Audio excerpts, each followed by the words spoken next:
Assalamualaikum warahmatullahi wabarakatuh.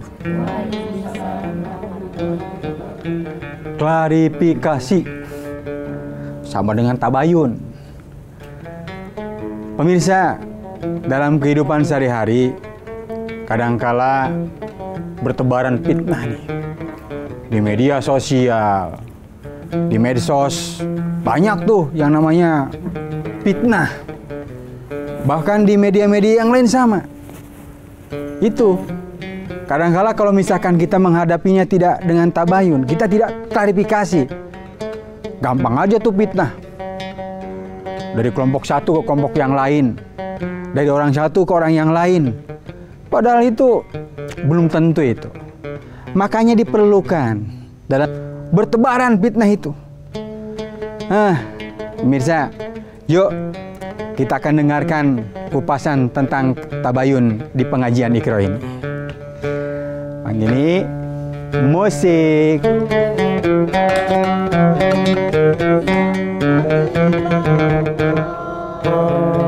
Muhammad ibni Abdillah, Muhammad ibni Abdillah, Muhammad ibni Abdillah, Muhammad ibni Abdillah. Rasulullah, ya Habibullah, Muhammad ibni Abdillah, Muhammad ibni Abdillah, Muhammad ibni Abdillah, Muhammad ibni Abdillah. Bismillahirrahmanirrahim. Alhamdulillahirabbil alamin. Wassalatu wassalamu ala asyrafil anbiya'i wal mursalin Sayyidina wa maulana Muhammadin wa ala alihi wa sahbihi ajma'in, amma ba'du. Pemirsa sekalian yang dirahmati Allah subhanahu wa ta'ala, tema kita kali ini tentang tabayun. Tabayun ya. Yang artinya secara bahasa Indonesia tuh klarifikasi. Ya. Ya, kata tabayun mang tuh kayak bahasa Sunda ya, dipayun. Ada bayi suka di tabayun. Di ayun. Kirain tabayun itu. Nah, iya. Jadi istilah tabayun ini menjadi tema yang sekarang kita akan bahas kali ini. Saya sapa dulu nih, Mang Ot, dari teman-teman kita, jamaah kita yang akan bersama kita di dalam majlis kita ini. Apa kabar Bapak Ibu semua, sehat? Alhamdulillah. Semoga selalu dalam sehat Ibu ya. Jadi tabayun kita ini ya adalah cara bersikap dalam menghadapi satu informasi. Ya. Jadi tabayun itu bukan pikiran tapi tindakan. Ya. Ketika kita mendapatkan informasi, maka pikiran kita akan menyerap informasi itu. Kita baca, kita dengar, ya, orang bergosip, orang bicara di WA, di televisi, di radio, di mana-mana, informasi itu masuk. Nah, kadang-kadang nih jadi pikir apa benar begitu? Iya, betul. Apa iya begitu? Kan begitu? Nah, inilah kita perlu di sini adalah tabayun. Tabayun itu kalau dalam bahasa Arab berakar dari kata bayana, bayinun. Bayinun itu artinya jelas, clear. Iya. Nah, seperti dalam hadis al-halalu bayyinun wal haramu bayyinun. Clear, jelas. Tabayun artinya mengklirkan, menjelaskan, mencari penjelasan. Apakah satu informasi itu benar atau tidak? Iya. Di Al-Quran ada ayatnya, jelas itu. A'udzubillahi minasyaitonirrajim. Ya ayyuhalladzina amanu in ja'akum fasiqun binaba'in fatabayyanu an tusibu qauman bijahalatin fatusbihu ala ma fa'altum nadimin. Hai orang-orang yang beriman, ya, Allah yang perintahkan, jika ada orang fasik ya yang keimanannya diragukan menyampaikan satu berita, fatabayyanu, klarifikasi, cari jelas dulu, jangan langsung oh iya benar emang sih dia begitu. Jadi cari jelas dulu. Kenapa? Al-Quran menjelaskan sendiri alasannya. Jangan sampai kalian menimpakan sesuatu ya kepada satu kaum, tuduhan, fitnah, atau apalagi kemudian menyebarkan informasi tidak benar itu, ya. Akhirnya kemudian kalian menyesal sendiri, malu deh. Begitu tahu kebenarannya, ternyata bukan begitu, malu deh kita, ya. Nah karena itu harus tabayun itu. Al-Quran memerintahkan tabayun. Nah, sekarang ini eranya tadi dikatakan tuh, wah, masya Allah ya. Kita tiap hari itu ya, yang grup WA, yang Japri, yang apa macam-macam tuh. Ya isinya semua adalah informasi kan. Si fulan begini, si fulan begini, si itu begini, ini begini. Nah, bener nggak nih? Nah, masalahnya adalah begini. Informasi itu datang ke kita, Kang Awot. Betul. Bang Awot, itu ada dua. Informasi itu dibawa oleh siapa? Iya. Apakah orang yang dipercaya atau tidak? Orang yang dipercaya siapa? Orang yang sudah kita ketahui bahwa dia tuh tidak pernah berbohong. Itu benar, boleh dipercaya. Seperti misalnya kalau masuk bulan Ramadan ada ru'yatul hilal. Kita ngelihat bulan. Iya. Nah itu ada syarat-syaratnya yang ngeru'yat. Harus orangnya nggak boleh berbohong apa. Sehingga informasi yang disampaikan itu benar, dipercaya. Kita semua puasa. Coba kalau yang nyampe informasi puasa bohong. Oh iya. Ya? Begitu kita udah puasa, bohong. Ya, salah, batal lagi. Kan nggak benar. Ya. Nah, yang kedua, orang yang tidak jelas. Bener, dia jujur apa tidak? Apalagi yang udah kita tahu nih orang tukang fitnah. Ya jangan dimakan tuh informasinya. Ya. Karena salah satu bentuk kerusakan hubungan itu pertama ketika kita mengadu domba, ya, adu domba. Kemudian gibah itu ngomongin orang di belakangnya. Kalau ngomongin orang di depannya nggak apa-apa, ya, dia marah-marah, tapi di belakangnya dia nggak tahu. Nah, sekarang gibahnya kalau dulu pakai mulut, sekarang gibahnya pakai jempol. Ya, gibah sekarang pakai jempol. Si ini begini ya, si ini begini ya. Mulutnya sih diam, ini tangannya yang ngomong. Ntar di akhirat yang disiksa ininya nih.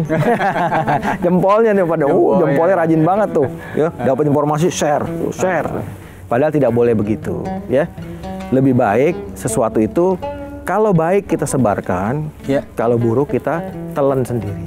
Ya, jadi Bang Ot, hati-hati Bang Ot. Jangan sampai jempol kita nanti diazab di neraka tuh. Orang yang masuk surga jempolnya ditinggal di neraka. Ya, gara-gara apa? Gara-gara ini nih, ya. Nah, ini sumber fitnah. Karena itu kita mesti harus banyak tabayun, ya. Yang baik informasi. Kalau emang baik nih, manfaat daun kelor, ya, buat ngilangin pegel-pegel. Bagus. Betul. Ya kan? Kita sebarin. Kali aja orang yang pegel-pegel baca, alhamdulillah nih nggak perlu beli obat kan gitu. Tapi kalau si fulan begini, si fulan begitu, wah, tar dulu nih, bener nggak nih? Kenapa? Karena kalau kita ikut menyebarkan, kita menjadi bagian daripada kebohongan itu. Kalau bahasa saya dosa jariah, bukan amal jariah. Ya? Dosa jariah. Kenapa dosa jariah? Kalaupun kita udah nggak ada, itu fitnahnya udah kemana-mana. Udah terbang kemana-mana. Dan kita nggak bisa tahu berapa ribu, berapa juta orang yang baca. Dan kita mati, dia masih terus aja ngalir terus. Nah, kalau sedekah jariah ngalir. Kalau dosa jariah, nauzubillah, jangan sampai. Ya betul nggak? Betul. Gitu Kang Oon. Mangga deh, silakan berkali. Pak, silakan. Terima kasih. Assalamualaikum warahmatullahi wabarakatuh. Waalaikumsalam warahmatullahi wabarakatuh. Nama saya Muhammad Tohirun dari Jembatan Besi, Tambora, Jakarta Barat. Yang saya mau tanyakan Pak Kiai, apa bahayanya orang yang meninggalkan tabayun? Terima kasih. Assalamualaikum warahmatullahi wabarakatuh. Waalaikumsalam warahmatullahi wabarakatuh. Meninggalkan tabayun. Bahayanya meninggalkan tabayun. Ya jelas banget. Kalau setiap informasi dia langsung dia telan, apa nggak rusak tuh? Betul. Ya, si fulan ngomong A, si fulan ngomong B. Dia bingung, ini ngomong A, ini ngomong. Dia nggak pakai tabayun lagi. Iya. Akhirnya kacau sendiri dia. Ya. Jadi kita berangkat dari prasangka baik sama orang. Bahwa semua orang itu pada dasarnya baik. Ya. Sehingga kalau ada informasi yang tidak baik tentang seseorang atau tentang sesuatu, kita jangan langsung telan dulu. Yakinkan dulu. Sampai ada ulama-ulama nih, Bang Ot. Iya, kalau orang dulu, tuh? Kata ulama-ulama kita di zaman dulu nih, kalau kau temukan satu berita buruk tentang saudaramu, maka cari dulu 70 alasan untuk mencari mengatakan bahwa dia baik. 70 ya. 70 alasan. Kalau nggak ketemu 70 jangan sebarin yang satu ini. Tuh. Luar biasa ya. Tuh ulama kita mendidik kita supaya hati-hati dalam lisan, dalam sikap. Nggak boleh sembarangan. Nah ini semua akhirnya nanti menjadi bencana. Al-Quran mengingatkan loh. Ya Al-Quran ada ayatnya di dalam surat apa saya lupa tadi. Wa may yaksib khati'atan aw isman summa yarmi bihi bari'an faqad tamala buhtanan wa isman mubina. Barang siapa yang melakukan perbuatan kesalahan dan dosa, terus dia yang ngerjain, dia lempar tuh tuduhan, dia yang bikin tuh. Dia yang nyolong, dia yang bilang dia yang nyuri, padahal dia yang nyolong. Ya, dia yang mukul, dia bilang orang itu yang mukul. Iya. Akhirnya apa? Kata Al-Quran, maka dia sungguh telah melakukan satu kebohongan besar dan satu dosa yang sangat besar. Nah ini udah diancam oleh Al-Quran, jadi nggak boleh main-main. Nggak boleh itu lempar batu sembunyi tangan. Nggak boleh. Kita yang ngerjain, orang lain yang suruh ini ya. Kalau lempar duit nggak apa-apa. Kalau sedekah sembunyi tangan bagus. Sembunyi tangan. Nah, kata Nabi kan sedekah itu tangan kanan memberi, tangan kiri nggak tahu. Artinya kalau Mang Oot kasih, bininya nggak usah tahu. Oh gitu. Kalau bininya tahu terprotes, Pak, uang belanja kurang Pak. Nah gitu. Kalau Mang Oot dompet dipegang sama bini, nah itu lebih repot lagi. Siapa lagi nih yang mau tanya? Ibu-ibunya mungkin, Bapak dulu di belakang ya. Sok silakan Pak. Assalamualaikum warahmatullahi wabarakatuh. Waalaikumsalam warahmatullahi wabarakatuh. Ya sekarang ini memang sangat marak itu tentang hoak itu. Mungkin dari lingkungan keluarga pun kadang-kadang sudah ada, terus berkembang ke RT RW sekarang itu udah luar biasa. Yang kami tanyakan mungkin penyebab untuk tiadanya tabligh itu gimana penyebabnya itu? Orang kok suka hobinya begitu itu? Mungkin apa itu? Terima kasih Pak Kiai. Ini tabiat ini, latah karakter. Iya. Orang cenderung terima telan mentah-mentah, langsung ikut-ikutan menunjuk atau mencela seseorang. Tapi Paki musim ini di daerah sekarang nih. Gitu. Orang lagi musim kayak gitu. Iya, apalagi lagi latah banget. Banyak banget tuh kepentingan politik, kepentingan bisnis, kepentingan macam-macam ya. Betul. Tuh, jadi memang kalau ditanya kenapa sebabnya begitu, karena memang nggak mau belajar agama, nggak ngerti. Kalau tahu agama dia takut. Iya. Ya, untuk menyebarkan kebohongan dosa. Tadi saya bilang dosa jariah aja pada geleng-geleng takut. Ya, dosanya berantai nggak bisa habis. Sampai kita mati masih kuburan masih dikirimin tuh dosanya. Ya, kalau amal jariah kita nyampe. Kalau dosa jariah, kuburan kita jadi celengan dosa. Nah, masuk lagi. Kalau kita takut itu kan, artinya kita akan ngerem kan. Wah, mendingan diem. Bahkan kalau saya sih sarankan dalam dunia yang sekarang seperti ini, dalam dunia ini lebih banyak tidak banyak berbunyi, itu jauh lebih selamat. Iya. Sekarang memang kita tahu semua orang punya kepentingan, jadi kita sadar itu aja.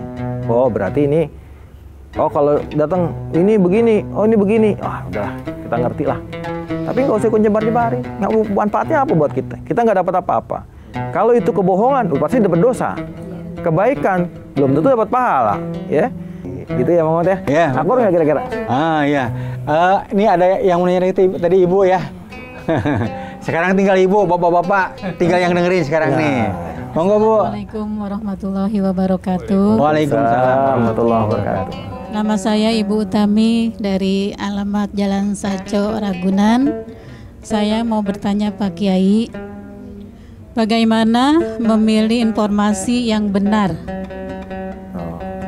Gimana tuh Bang? Terima kasih. Bagaimana memilih informasi yang benar? Benar tuh. Ini memang gini juga nih, Pak Kiai. Gimana Bang Oot? Ini kan artinya yang namanya informasi itu kan sekarang udah lewat gadget tuh. Ya. Banyak anak-anak, bukan hanya artinya orang tua, anak-anak pun sama. Artinya, ini informasi udah kayaknya orang udah makan mentah-mentah nih. Ya. Informasi apapun masuk, ya udah kita makan. Sampai mau muntah. Wah, sampai mau muntah. Kita kayak kekenyangan informasi, apalagi informasi yang waktu. Iya. Kalau kenyang makan enak ya. Kenyang makan enak. Kenyang informasi, puyengnya 7 keliling tuh. Iya. Nih, bagaimana nih? Monggo kupas lagi nih sama Pak Kiai nih. Iya, kembali lagi kepada yang saya sampaikan tadi, biarkan saja berlalu begitu ya. Itu sampah itu yang masuk ke kita. Kalau kita diamkan dia tidak akan kemana-mana. Sudah hapus-hapus saja gitu.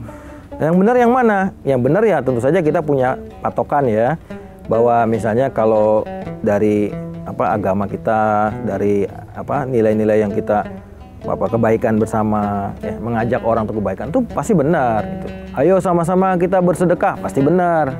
Betul nggak, Mang? Betul. Ayo kita bantu orang miskin. Ayo ini yang kebaikan semua itu pasti benar. Ya.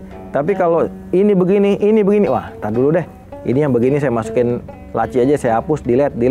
Nah, karena apa? Semakin banyak informasi yang ada di hati kita, yang kita serap, apalagi kita pikirin, itu mengotori hati kita. Udah biarkan aja, lewat aja. Itu kerjaan orang yang menyebarkan informasi, biarkan urusan dia. Ya, yang dosa dia urusan dia. Kalau kebetulan masuk di handphone kita ya sudah. Masih bisa kita temenan enggak ya kita hapus aja kita. Makanya ada semacam kehati-hatian ya. Nah, kita harus pilih-pilih, Bu, menerima informasi. Itu kalau memang informasi itu nggak bertanggung jawab, udah buang aja. Lebih baik Ibu buka gadgetnya itu ini aja tentang masak, ya lebih manfaat ya, ya. Kali aja ada yang lelang jualan apa, lumayan tuh belanja murah ya kan? Betul. Mendingan itu. Ini ada yang nanya lagi nih, kelihatannya tuh. Pertanyaan. Kalau nggak salah dari Karawang, Pak ya? Iya, dari Karawang. Oh iya, maka. Silakan, Pak. Assalamualaikum warahmatullahi wabarakatuh. Waalaikumsalam warahmatullahi wabarakatuh. Saya nama Muhammad Syarifuddin. Kebetulan pengasuh pondok pesantren yang berada di daerah perbatasan Karawang, Bekasi.